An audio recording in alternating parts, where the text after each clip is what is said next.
C'était la première chose que je voulais dire, mon intérêt pour les questions d'enseignement. Je suis à la retraite, mais j'ai été un professeur. Et la deuxième chose, par rapport à l'exposé, peut-être ça va être un peu frustrant si vous voulez, parce que c'est vrai que je vais parler des liens entre, enfin, la question bien sûr des liens entre la science et la religion, mais disons peut-être pas de façon totalement centrale, enfin, je pense importante en fait. En fait, je ne vais pas tellement parler de cette thématique de la sécularisation qui m'intéresse aussi beaucoup, mais qui ne sera pas véritablement dans ma présentation. Donc, Dans les ressources en ligne. mais dans la discussion, on pourra éventuellement peut-être aborder cette question. Donc voilà, j'ai intitulé cette présentation La révolution scientifique a-t-elle existé? Je vais expliquer donc ce que j'entends par là. Il s'agit donc d'aborder quelques grandes questions qui sont des questions qui intéressent pas simplement l'histoire des sciences, mais qui intéressent tous ceux qui sont intéressés par la science, donc au fond beaucoup de monde. Euh, D'abord, quand et où est née la science telle qu'elle existe aujourd'hui? Et vous voyez, j'ai mis la science entre guillemets, parce que le terme même de science il doit être questionné. Euh, Comment la science, comme corps de savoir et de doctrine, s'est-elle constituée? Quels ont été les processus? C'est des questions extrêmement vastes. Et dans toutes ces questions, cet ensemble de questions, la question subsidiaire, mais quand même importante historiquement, au moins, et même pas simplement historiquement, elle reste comment dire, un problème actuel.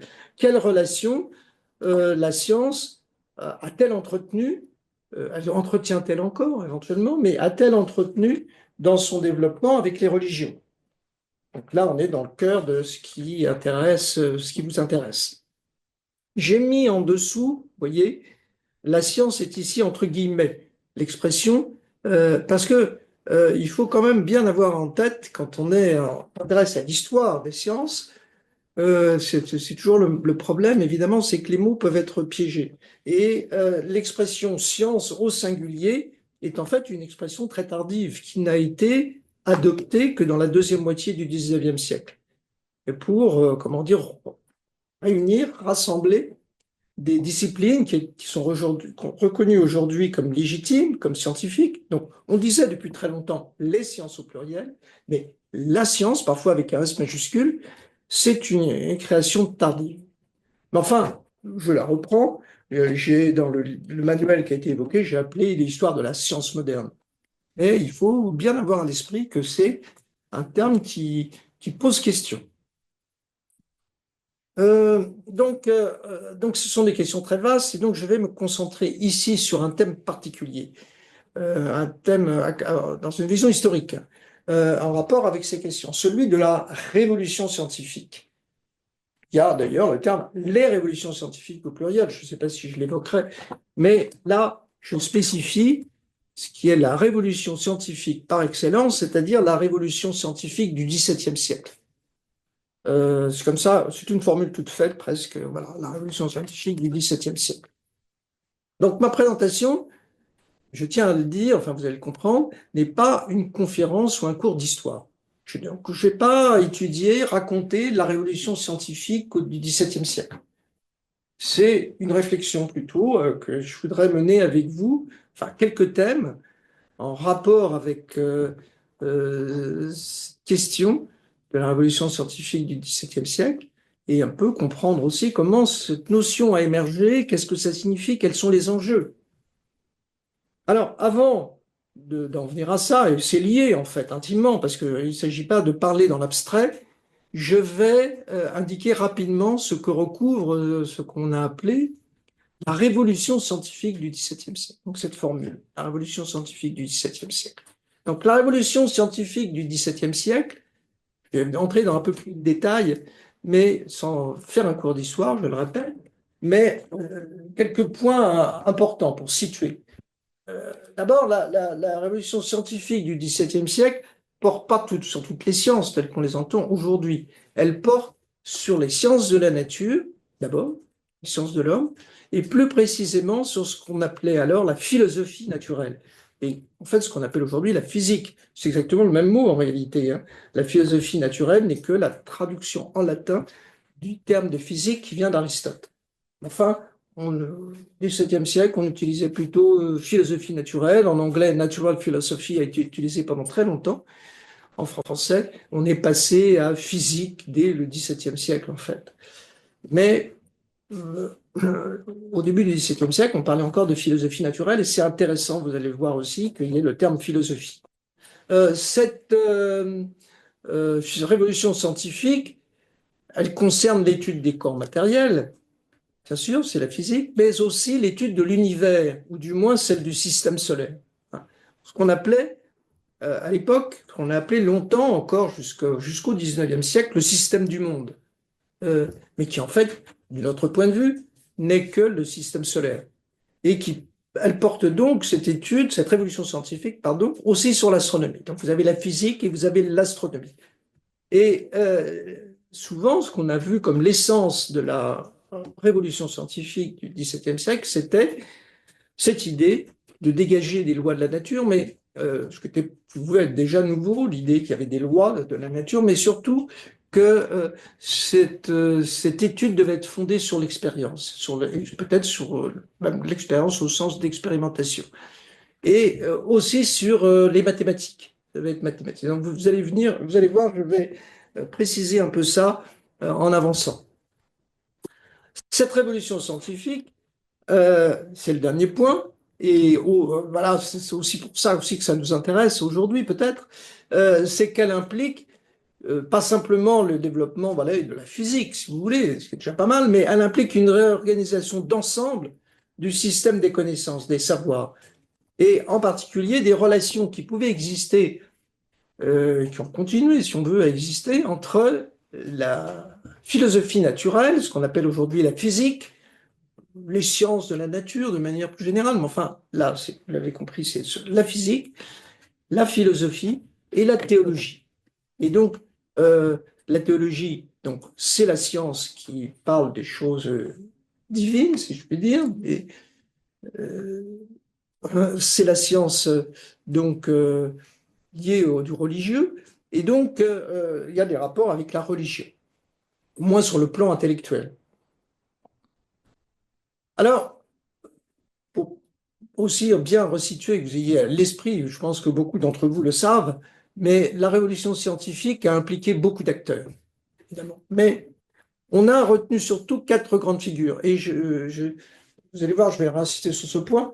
Il faut voir que les historiens qui sont intéressés qui ont forgé cette expression de révolution scientifique, se sont concentrés sur des grands acteurs, des grands hommes. Ça fait partie aussi, c'est un peu aussi quelque chose qui caractérise cette révolution scientifique. C'est une révolution par des grands hommes, par des génies. Donc un précurseur qui est Copernic, que je pense vous connaissez, qui est celui qui a voilà, dit la Terre tourne autour du Soleil. C'est pas le Soleil qui tourne autour de la Terre, c'est ce qu'on appelle l'héliocentrisme, en opposition au géocentrisme. Un fondateur, Galilée, donc c'est que des personnalités célèbres, évidemment. Loi de la chute des corps, unité de la physique, unité de la physique, je veux dire par là, unité entre ce qui se passe dans le ciel et ce qui se passe sur Terre. Et c'est les mêmes lois de la physique ou les mêmes phénomènes. Preuve de l'héliocentrisme, évidemment, je reviendrai tout à l'heure. C'est lui qui a, entre guillemets, donné des preuves expérimentales de ce qu'avait avancé Copernic d'un point de vue théorique. Enfin, troisième personnalité, vous voyez, vous les connaissez tous, c'est le philosophe et mathématicien, ne l'oublions pas, c'est un grand mathématicien, Descartes, qui propose une physique du mouvement, donc une mécanique, une géométrie, la loi d'inertie, etc. Okay. Et enfin, couronnant le tout, Isaac Newton, l'inventeur, si l'on peut dire, de la nouvelle physique, celui qui va donner les lois de la gravitation universelle, les lois de la mécanique, des grandes lois physiques qui vont régenter, disons, toute la physique, et aussi des méthodes jusqu'à la fin du 19e siècle, le début du 20e siècle, et disons les révolutions de la physique du début du XXe siècle, auquel on associe souvent le nom de Einstein en particulier. Et là. Alors, on note, vous voyez, ce que j'ai dit d'entrée, que la révolution scientifique est l'œuvre de quelques grands esprits. Ça, c'est un premier point. Deuxième point, et c'est un point qui m'intéresse, enfin, c'est deux points, vous allez voir, c'est le troisième peut-être qui m'intéresse le plus, mais elle est historiquement située. Donc, c'est quelque chose qui s'est passé à un moment donné. C'est le XVIIe siècle. Alors, on dit la révolution scientifique du XVIIe siècle. C'est un peu une exagération. Enfin, en fait, Copernic, c'est dès le XVIe siècle, et Newton a vécu assez longtemps dans le XVIIIe. Mais enfin, la formule toute faite, c'est quand même la révolution scientifique du XVIIe siècle. Elle est géographiquement située. Donc ça, c'est un point très important, je pense, avec beaucoup d'enjeux actuels. C'est pour ça que je pense que c'est intéressant, que ça s'est passé, voilà, ces découvertes, etc. En Italie, vous voyez, Galilée, en France, Descartes, en Angleterre, Newton. Donc c'est très situé, c'est en Europe. Et dans la partie occidentale de l'Europe, c'est en Occident. Mais cette révolution scientifique, elle est à la fois entièrement européenne, mais elle a prétention à portée universelle, puisque c'est des savoirs. Vous voyez, c'est donc là, euh, évidemment, portée universelle, on pense aussi aux religions qui ont des portées universelles, proposer donc des savoirs qui sont à portée universelle.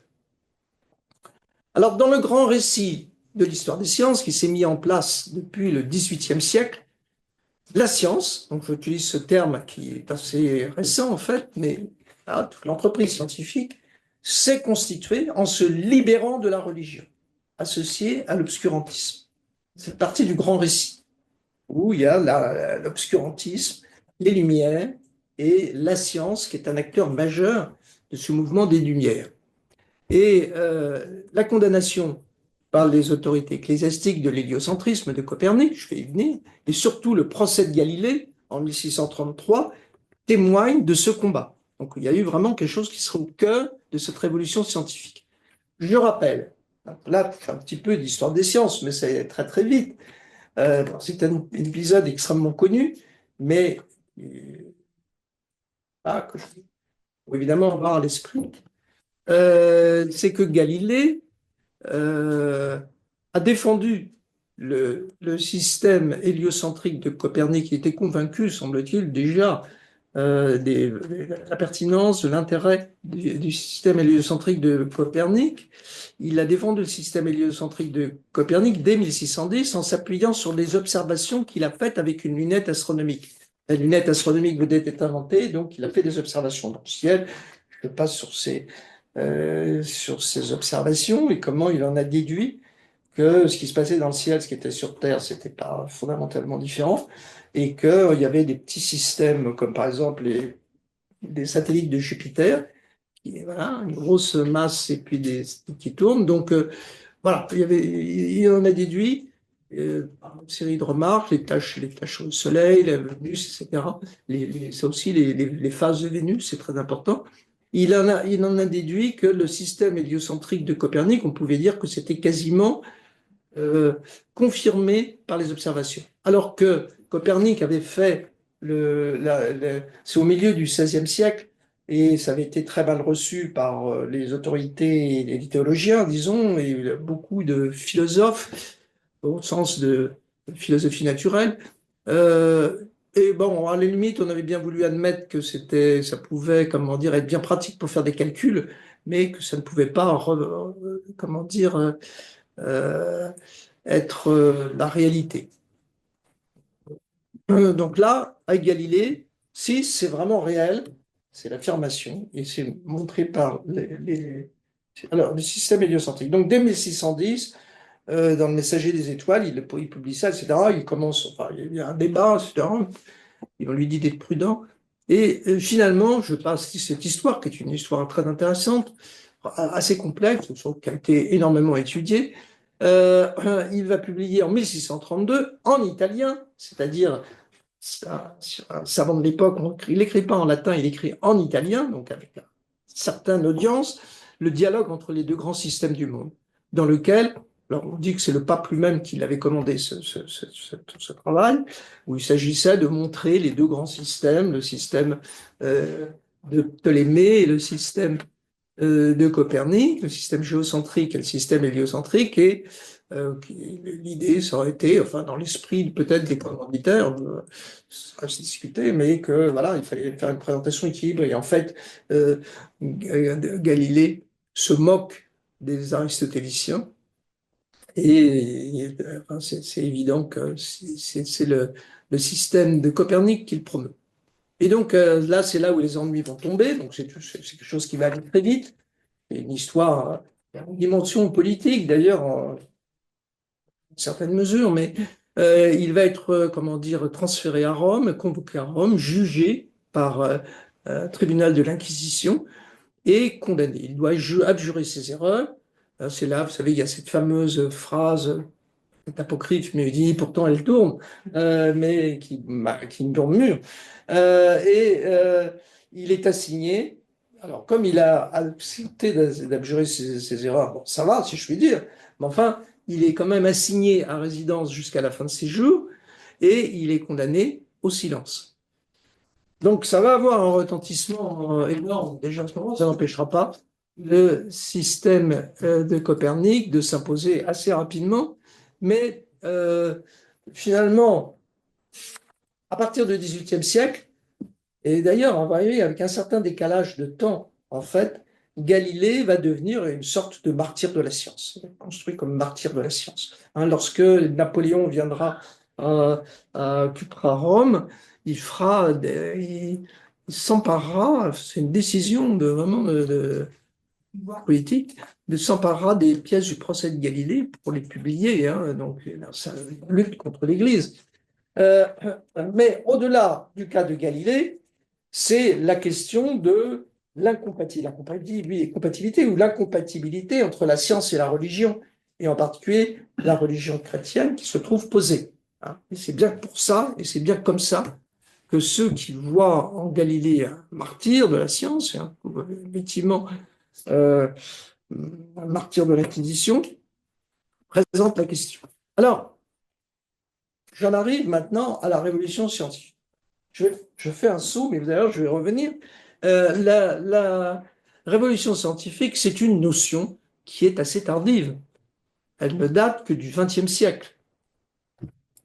Elle a été forgée par un personnage, vous avez peut-être entendu parler, je ne sais pas, il est connu, mais pas non plus si connu que ça, c'est Alexandre Koyré, qui était un philosophe des sciences, un philosophe d'origine russe, formé en Allemagne, puis finalement installé euh, en, en France, où il travaillait à l'école pratique des hautes études, et qui va forger, dès la fin des années 1930, cette notion de révolution scientifique. Je vais expliquer comment et pourquoi.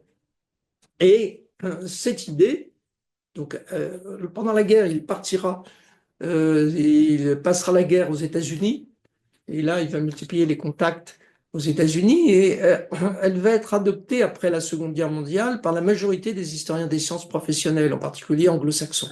Savoir que l'histoire des sciences, évidemment, ça fait très longtemps qu'on en fait, mais elle va vraiment se professionnaliser au sens de devenir une activité académique, une activité universitaire, avec des postes, etc. D'abord dans les pays anglo-saxons, enfin surtout, et en particulier aux États-Unis. Et ils vont reprendre les gens qui sont à cette époque, vont reprendre, alors le plus illustre c'est Thomas Kuhn, pour certains que peut-être le connaissent, vont reprendre cette idée de révolution scientifique qu'on a déclinée, etc. Alors, au cœur de la thèse d'Alexandre Koyré sur la révolution scientifique, il y a cette idée que ce qui s'est passé au XVIIe siècle, c'est le renversement de la philosophie scolastique. Donc c'est quelque chose, vous voyez, on voit le philosophe, hein, se situe au plan de la philosophie. La philosophie scolastique, c'est la philosophie telle qu'on l'enseignait dans les universités médiévales. Euh, Elle est fondée, je rappelle, pour ceux qui, enfin, pour ceux qui le savent, et pour les autres, je indique que la philosophie scolastique c'est en fait la philosophie d'Aristote, c'est les textes d'Aristote. Il y a un corpus de textes d'Aristote qui sont venus de l'Antiquité qui est absolument énorme, qui a été préservé parce que déjà dès l'Antiquité, on enseignait à Aristote. Donc, c'est toute une histoire d'ailleurs, comment ces textes qui ont été écrits quand même au 4e, 3e siècle avant Jésus-Christ, il y a très longtemps, ont pu être préservés, plus ou moins, enfin, de façon sans être trop modifié, euh, et arriver jusqu'à l'époque moderne, et jusqu'à aujourd'hui.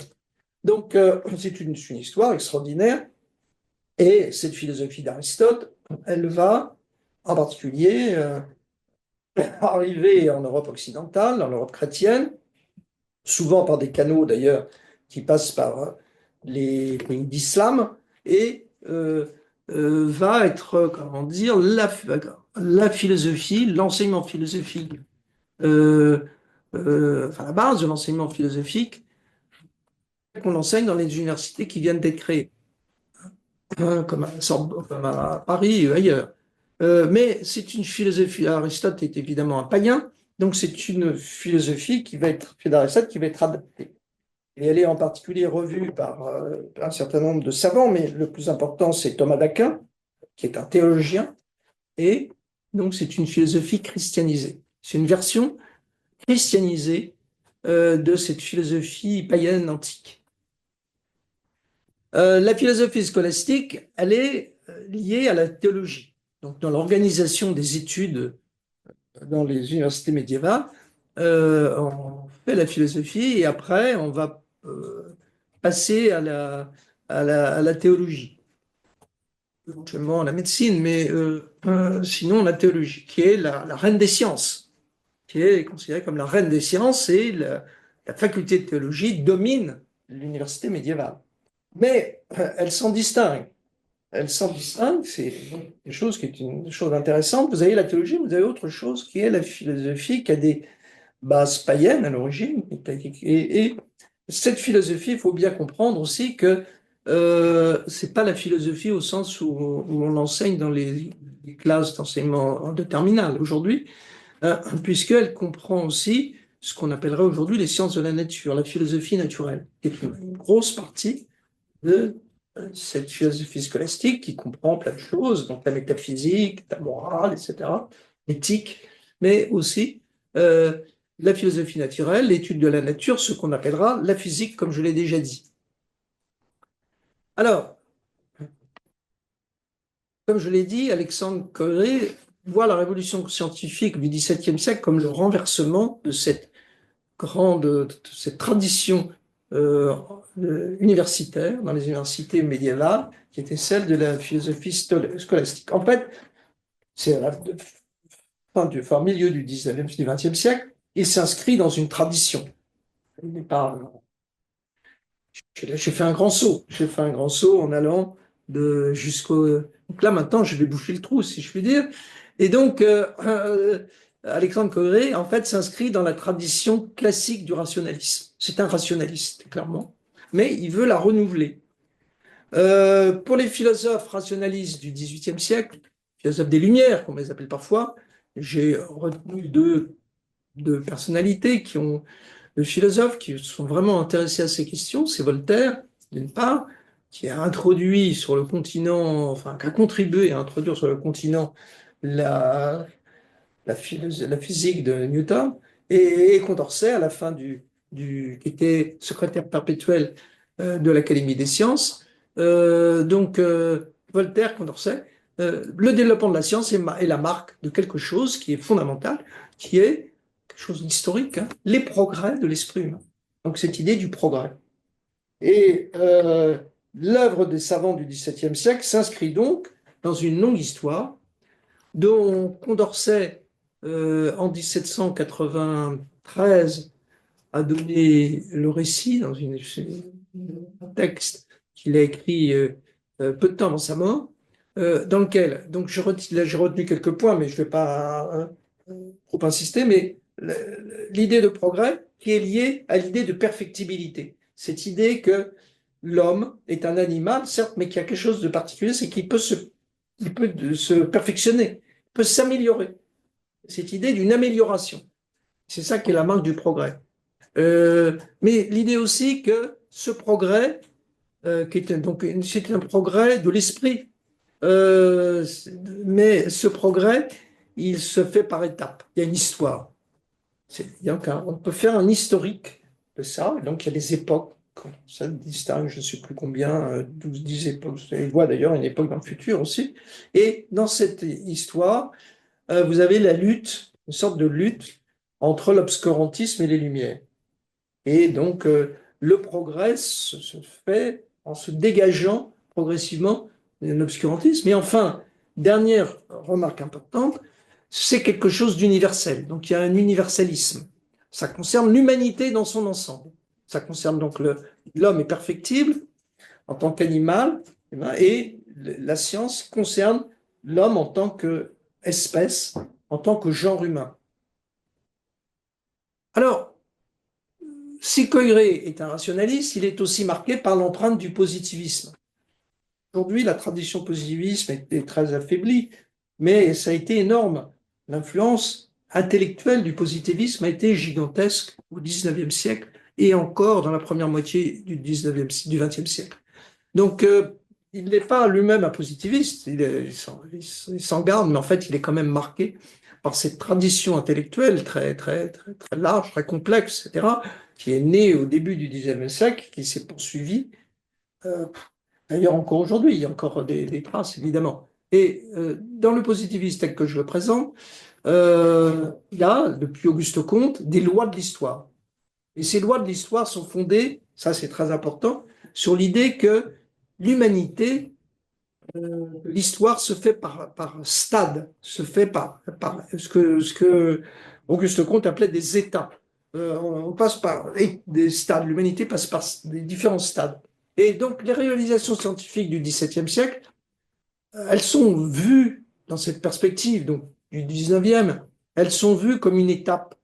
Et comme une étape très importante parce que elle marque, c'est pas le seul aspect, mais c'est très important, elle marque le passage de ce qu'était, ce que euh, Auguste Comte appelait l'état primitif, qu'il appelait parfois l'état théologique, il a plusieurs expressions, à l'état positif ou l'état scientifique. Alors il a un état intermédiaire qu'il appelle l'état critique, mais disons l'idée c'est quand même fondamentalement qu'on a deux états où ça peut être, comment dire, plus raffiné, mais on a deux états dans l'humanité, un état primitif et un état scientifique.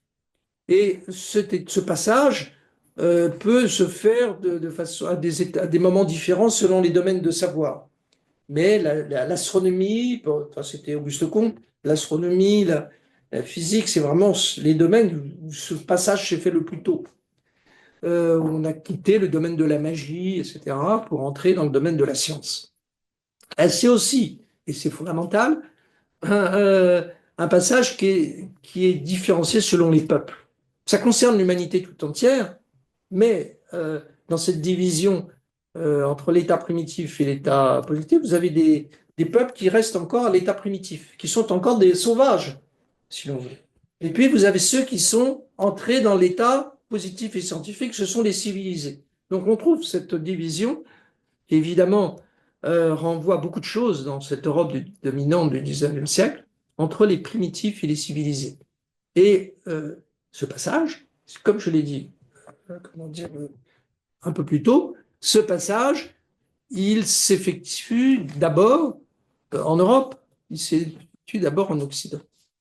Et ça fait partie de cette histoire, c'est vraiment tout à fait important. Les positivistes réfléchissent à l'Orient, l'Occident, ils font des constructions assez impressionnantes. On construit le canal de Suez, c'est des héritiers du PDU pour relier l'Occident à l'Orient, etc.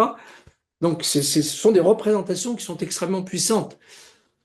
Et donc, c'est dans ce contexte, vous voyez, j'approche progressivement de Poiré, c'est dans ce contexte qu'un physicien catholique qui s'appelle Pierre Duhem, français Pierre Duhem, va publier à la veille de la Première Guerre mondiale un ouvrage qui s'appelle Système du monde, histoire des doctrines cosmologiques de Platon à Copernic.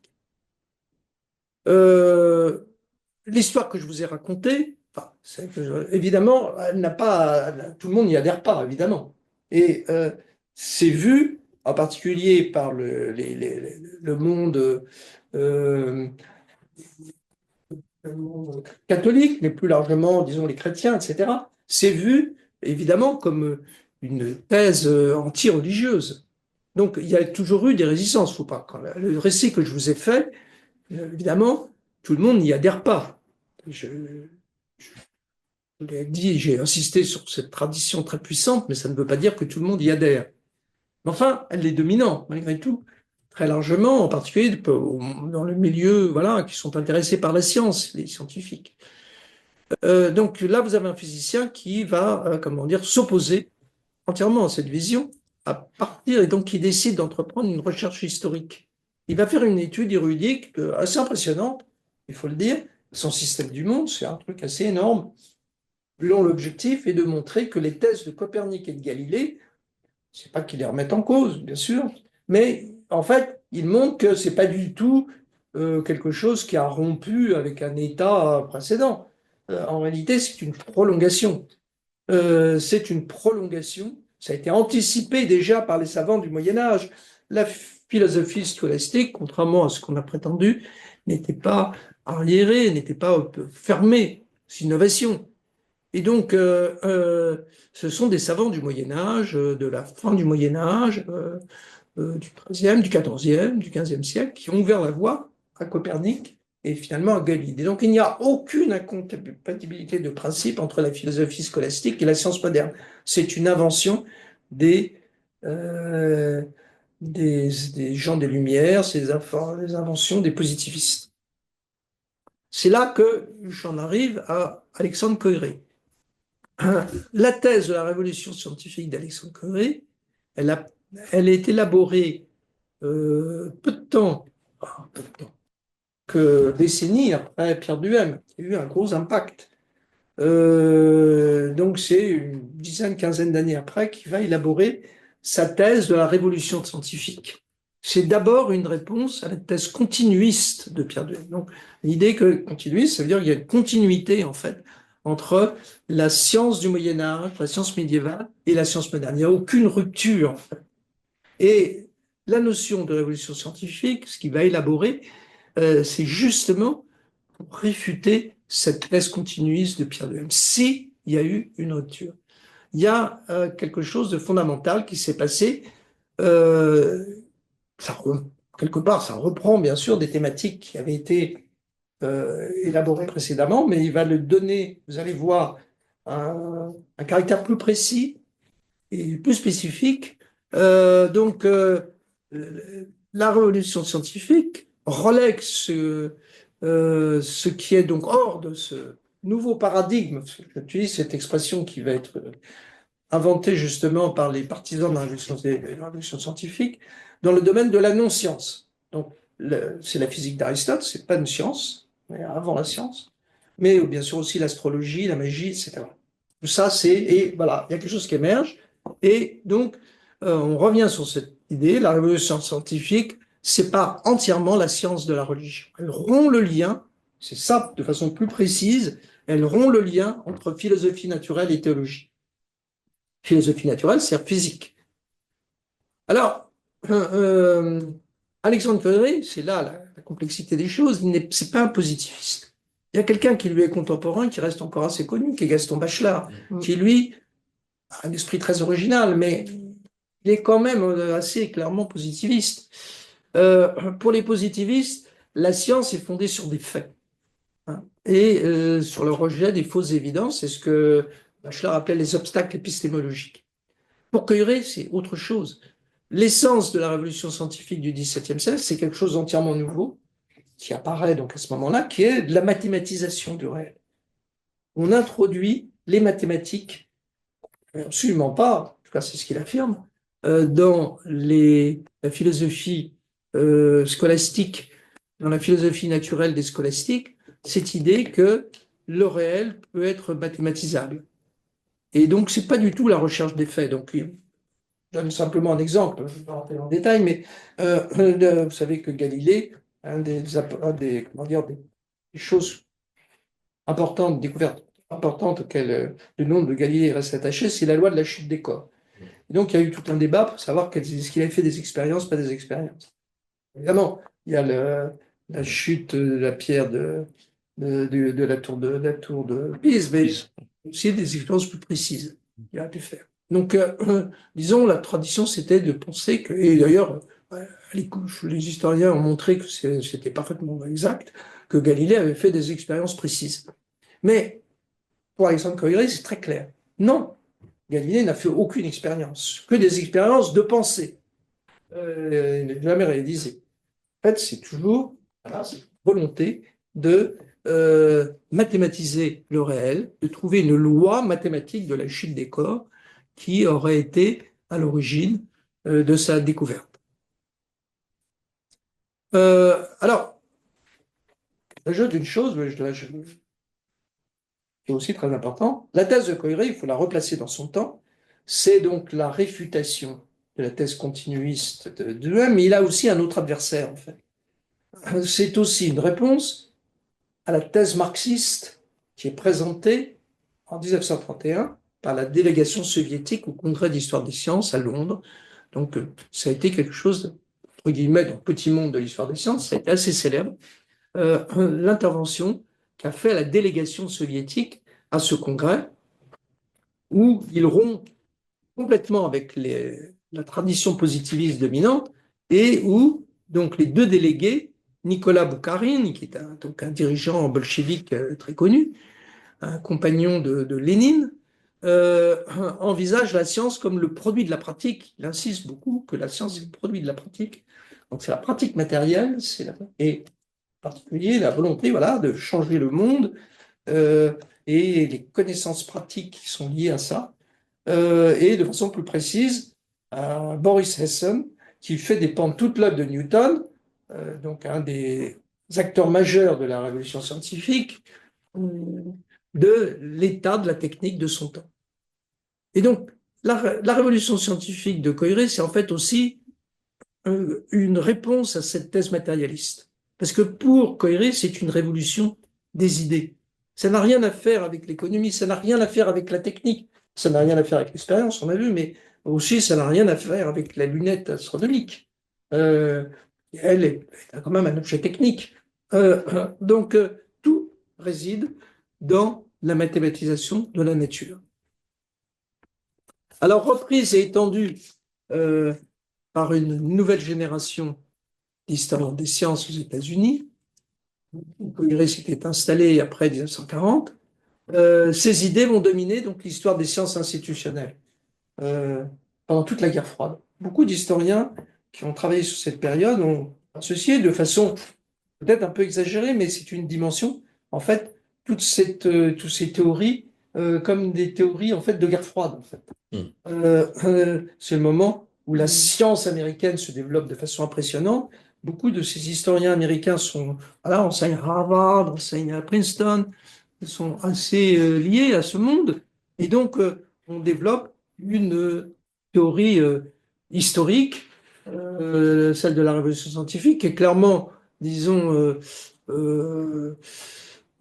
qui est clairement inscrite dans l'esprit des Lumières, c'est absolument clair, qui insiste sur les aspects purement théoriques, en fait, et en particulier sur le rôle des mathématiques. Mais cette idée, justement, cette histoire des sciences institutionnelles va commencer à être très contestée à partir des années 1970 et 1980.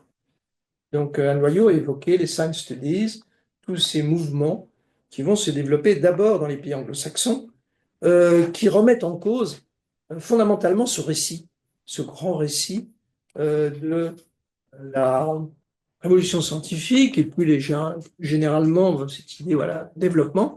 Et cette remise en cause est liée elle-même à une réévaluation du rôle et de la nature de la science. Elle va conduire cette remise en cause à l'abandon progressif de l'idée de révolution scientifique. Il y a eu tout un débat que moi, évidemment, comme je suis vieux, je l'ai connu dans les années 80, 90 encore, on discutait pas mal. Mais disons, l'idée de révolution scientifique, elle s'est éteinte un petit peu d'elle-même. C'est plus vraiment un outil qui est vraiment utilisé dans l'histoire académique, l'histoire universitaire, l'histoire des sciences. Peut-être qu'on peut le retrouver encore, évidemment, enseigné, mais en réalité, chez les chercheurs, plus personne n'y croit vraiment. Ça s'inscrit trop dans une histoire, une conception générale qui ne correspond plus vraiment à la façon dont on peut concevoir aussi les sciences. Alors, ce rejet de l'idée de la révolution scientifique est lié à la remise en cause, évidemment, c'est tout à fait important, de la séparation absolue entre savoir et croyance, entre savoir et non-science, qui remontait pratiquement aux Lumières. Euh, D'où, quand je mets relativisme, je veux dire c'est la remise en cause qui est un relativisme. C'est un terme qui a été utilisé surtout par ceux qui critiquaient, disant mais voilà, vous voulez faire sombrer dans le relativisme le plus complet. Et si on veut, si on reprend ce terme de relativisme, qui était assez polémique, il faut bien le reconnaître, en tout cas cette idée qu'on ne peut plus faire une distinction absolue entre ce qui est du domaine d'un savoir scientifique et des savoirs qui seraient non scientifiques, que historiquement c'est complexe, que c'est beaucoup plus complexe encore aujourd'hui, ça réintroduit la question de l'incompatibilité supposée entre science et religion. Vous voyez, on l'avait sortie par la porte, elle rentre par la fenêtre. Alors, un autre angle d'attaque de plus grande portée encore, qui va monter en puissance, sont surtout dans les premières années du XXIe siècle, c'est quand même le côté très européocentrique de la notion de révolution scientifique. On a quelque chose qui s'est passé dans deux, trois pays, qui est un truc mondial d'une importance gigantesque, qui révolutionne tout, mais qui s'est passé dans un lieu. Euh, euh, alors, pour Coiré, pour ses prédécesseurs, les positivistes, pour ses successeurs, bon, c'est une évidence, parce que la science, au fond, c'est à la fois occidental, mais c'est aussi universel. Alors, ça s'inscrit parfaitement dans une histoire, vous voyez, d'une vision, je dirais même, c'est même pas une histoire, c'est une vision, une conception, qui est que, au fond, la science est un élément essentiel de quelque chose qui est la supériorité de la civilisation européenne, associée à la liberté de penser, le libéralisme, le fait que pour faire de la science, ben voilà, on peut être libre, il faut être libre de penser, on ne peut pas avoir de, de pouvoir qui vous impose de l'extérieur de savoir comment il faut penser. C'est l'usage de la raison, l'usage exclusif de la raison, et la raison est universelle. Donc, cette représentation, évidemment, qui a longtemps dominé, qui reste encore, comment dire, encore en actualité, que voilà, on a quelque chose qui s'est passé, qui est le développement d'une civilisation qui a dominé le monde, enfin d'un pouvoir qui a dominé le monde, et qui, au fond, cette domination, elle est fondée sur peut-être des forces, elle est fondée sur des conquêtes, mais elle est fondée aussi sur une supériorité qui est une supériorité intellectuelle, qui est une supériorité scientifique, voire, c'est pas le cas, mais quelque part quand même un petit peu, une supériorité morale.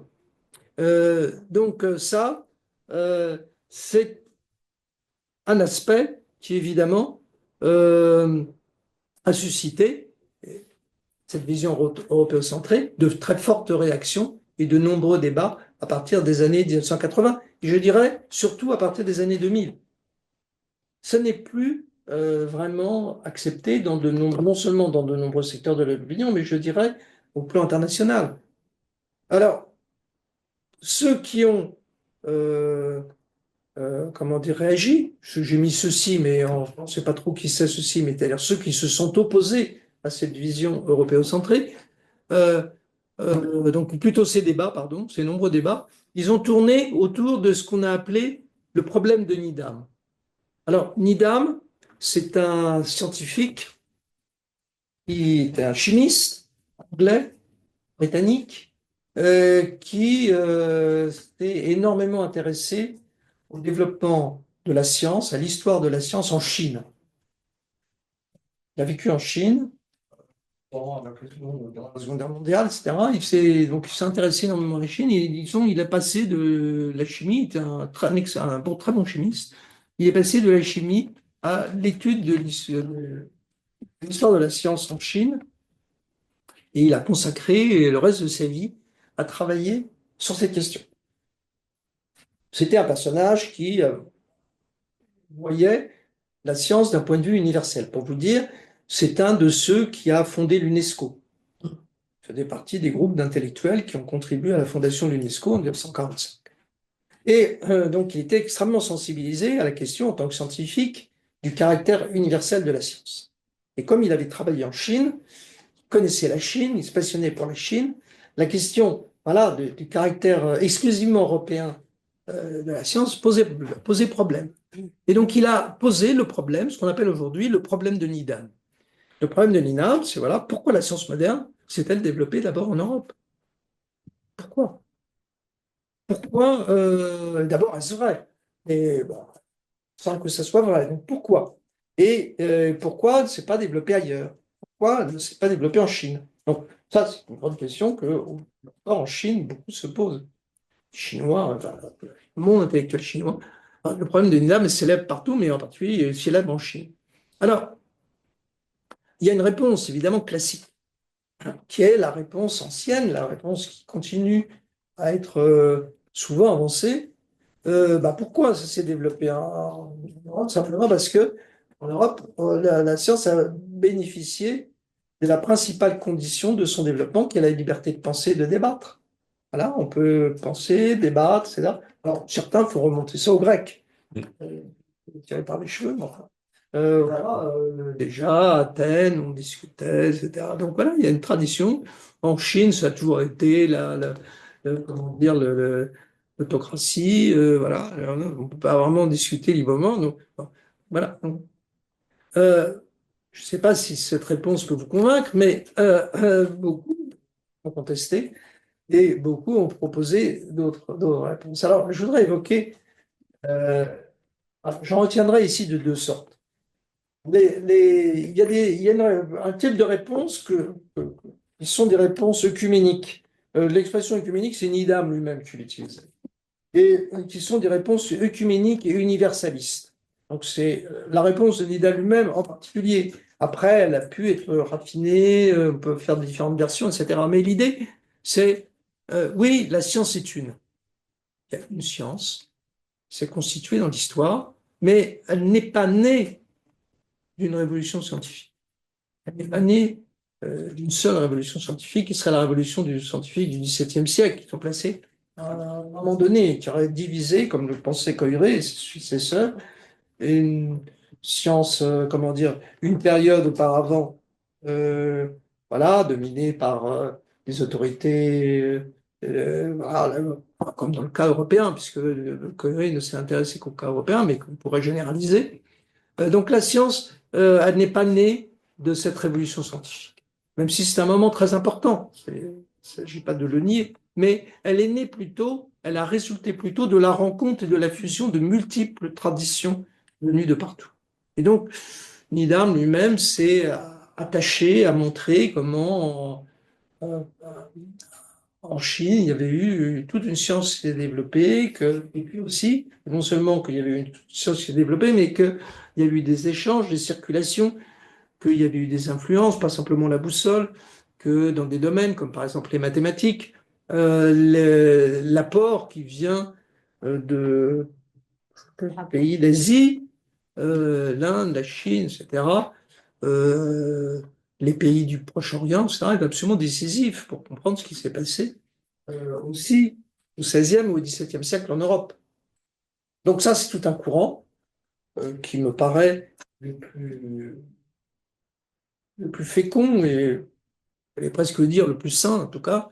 Euh, Personnellement, ce serait celui auquel j'adhérerais, mais il y a quand même, il faut le voir, dehors de la première réponse que j'ai donnée, la réponse traditionnelle, et cette réponse-là, vous avez des réponses qui sont relativistes et particularistes, qui sont extrêmement développées. L'idée qu'il n'y a pas une science, qu'il en existe de multiples, qui ont chacune leur légitimité et leur valeur. qui sont distinctes par leur histoire, par leur méthode. Ça peut être évidemment des sciences, entre guillemets, qui peuvent exister en Europe même. Il y a cette dimension, évidemment. Donc, des gens qui vont dire, mais il y a l'astrologie, il y a tout ça, etc. Mais aussi qu'il en existe de multiples ailleurs, chacune inscrite dans une tradition, chacune inscrite dans une civilisation particulière.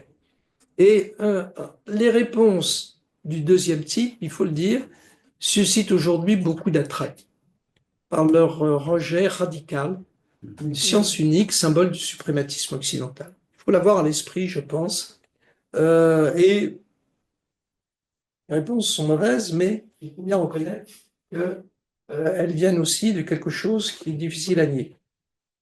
Elles redonnent, c'est ça leur force, une dignité à des savoirs longtemps méprisés. Et le problème, si je puis dire, c'est qu'elles reposent en fait presque toujours, enfin, toujours sur une érudition très faible. C'est pas du tout solide en fait. Et en fait, elles sont le plus souvent obscurantistes. Donc c'est vraiment une régression. Leur inspiration est souvent nationaliste. Vous avez des adeptes de la science chinoise et des adeptes de sciences un peu de tous les pays. Hein. Ça se décline de façon majeure. Et souvent religieuse. Et en fait, c'est souvent mal distingué, en fait. Donc, vous avez une science islamiste, vous avez une science hindoue, etc. Il y a un foisonnement dont il faut être conscient, qu'on trouve un peu partout dans le monde, qui peuvent parfois, même dans un pays comme la France, évidemment, il peut y avoir des répercussions, en fait. Parce que tout ça, ça circule sur Internet, etc. Et ça répond quand même à des préoccupations, à des sentiments, voire des ressentiments, qu'il faut prendre en compte. Alors, j'arrive à la fin. Quelques mots pour conclure.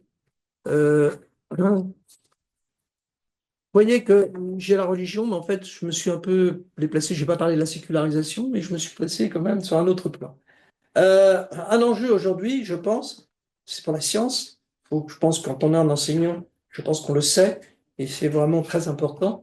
La science doit être plus inclusive.